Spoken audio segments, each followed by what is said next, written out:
മന്ത്രി വീണ George രാജിവെക്കണമെന്നാവശ്യപ്പെട്ട് BJP കൊല്ലം west ജില്ലാ committee ജില്ലാ ആശുപത്രിയിലേക്ക് മാർച്ച് നടത്തി. സംസ്ഥാന വൈസ് പ്രസിഡന്റ് ശോഭാ സുരേന്ദ്രൻ ഉദ്ഘാടനം ചെയ്തു. ആരോഗ്യമേഖലയിലെ ധനവിനിയോഗത്തിൽ സർക്കാർ ധവളപത്രം ഇറക്കണമെന്ന് ശോഭാ സുരേന്ദ്രൻ ആവശ്യപ്പെട്ടു.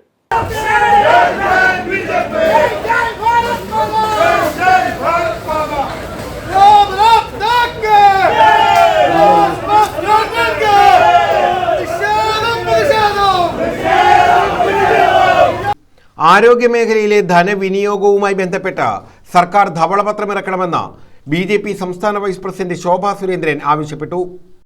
ഈ മഹാൻ മുഖ്യമന്ത്രിയുടെ കസേരയിൽ കയറുന്നതിന് മുൻപും ഈ മഹാനായിട്ടുള്ള പിണറായി വിജയൻ മുഖ്യമന്ത്രി കസേരയിൽ ഇരിക്കുമ്പോഴും അച്യുതാനന്ദൻ ആരോഗ്യമുള്ള സമയത്ത് ഞങ്ങളൊക്കെ പുറത്ത് സമരം ചെയ്യുമ്പോൾ ആ പാർട്ടിയുടെ ചർച്ച ചെയ്യാനും പ്രതിഷേധിക്കാനും ഇത് പാവപ്പെട്ടവന്റെ കൂടി കേരളമാണ് എന്ന് പിണറായി വിജയൻ മനസ്സിലാക്കണമെന്ന് പറയാനും ഒരു അച്യുതാനന്ദൻ ഉണ്ടായിരുന്നു. അച്യുതാനന്ദൻ എന്ന് താഴെ വീണു പോയോ അന്ന് തുടങ്ങി തമ്പുരാന്റെ ജന്മി കുടിയാൻ വ്യവസ്ഥിതിയാണ് ഇന്ന് മാർക്സിസ്റ്റ് പാർട്ടിക്കകത്ത് നിലനിൽക്കുന്നത്. മന്ത്രി വീണ ജോർജ് രാജിവെക്കണമെന്നാവശ്യപ്പെട്ട ബിജെപി കൊല്ലം വെസ്റ്റ് ജില്ലാ കമ്മിറ്റി ജില്ലാ ആശുപത്രിയിലേക്ക് നടത്തിയ മാർച്ച് ഉദ്ഘാടനം ചെയ്യുകയായിരുന്നു അവർ. ഇങ്ങനെ ഒരു ഗതികെട്ട ഭരണം, പാവപ്പെട്ടവന് വിലയില്ലാത്ത ഇത്രയും അപകടകരമായ സാഹചര്യത്തിലൂടെ കേരളം മുന്നോട്ട് പോകുമ്പോൾ, സാമ്പത്തിക മേഖല പരിതാപകരമായി കൂപ്പുകുത്തുമ്പോൾ, എന്റെയും നിങ്ങളുടെയും ഒക്കെ കുടുംബത്തിലെ ഒരു അമ്മയ്ക്ക് തുല്യമായിട്ടുള്ള ബിന്ദു ഈ മന്ത്രിമാരുടെ അവരുടെ കഴിവുകേട് ഒന്നുകൊണ്ട് മാത്രം അവർക്ക് ജീവൻ നഷ്ടപ്പെട്ടപ്പോ ഈ സാഹചര്യത്തിലും 10 ദിവസം മുഖ്യമന്ത്രിയുടെ ചുമതല ഒരാളെ ഏൽപ്പിക്കാൻ മഹാനായിട്ടുള്ള മുഖ്യമന്ത്രി പിണറായി വിജയന് ധൈര്യമില്ല എന്നുള്ളതാണ്.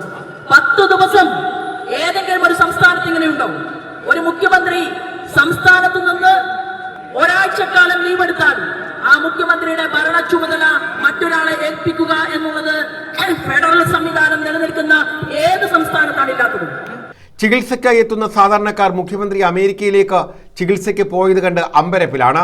സർക്കാർ ആശുപത്രിയിലെ മേനി പറഞ്ഞ് പ്രസംഗിക്കുന്ന മന്ത്രിമാർ പ്രസംഗവേദി വിട്ട് ഉടൻ ചികിത്സ തേടുന്നത് സ്വകാര്യ ആശുപത്രികളിലാണ്. മുഖ്യമന്ത്രിയുടെ യാത്ര കുടുംബരക്ഷയ്ക്കായി മാത്രമാണ്. പാരസെറ്റമോൾ ഉണ്ടാക്കുന്ന ഒരു സ്ഥാപനം പോലും ഉണ്ടാക്കാൻ കേരളത്തിൽ സാധിക്കാത്ത സർക്കാരാണിതെന്നും അവർ കുറ്റപ്പെടുത്തി. ജില്ലാ പ്രസിഡന്റ് എസ് പ്രശാന്ത് അധ്യക്ഷത വഹിച്ചു. MS ശ്യാംകുമാർ, VS ജിതിൻ ദേവ്, പ്രകാശ് പാപ്പാടി, ഇടവട്ടം വിനോദ, AG ശ്രീകുമാർ, വെള്ളിമൺ ദിലീപ്, ശൈലേന്ദ്രബാബു, ശശികല റാവു, വെറ്റമുക്ക് സോമൻ, ബൈജു കൂനമ്പായിക്കുളം, വിജയലക്ഷ്മി, ശാലിനി രാജീവ് തുടങ്ങിയവർ പങ്കെടുത്തു. ന്യൂസ് ബ്യൂറോ, കൊല്ലം.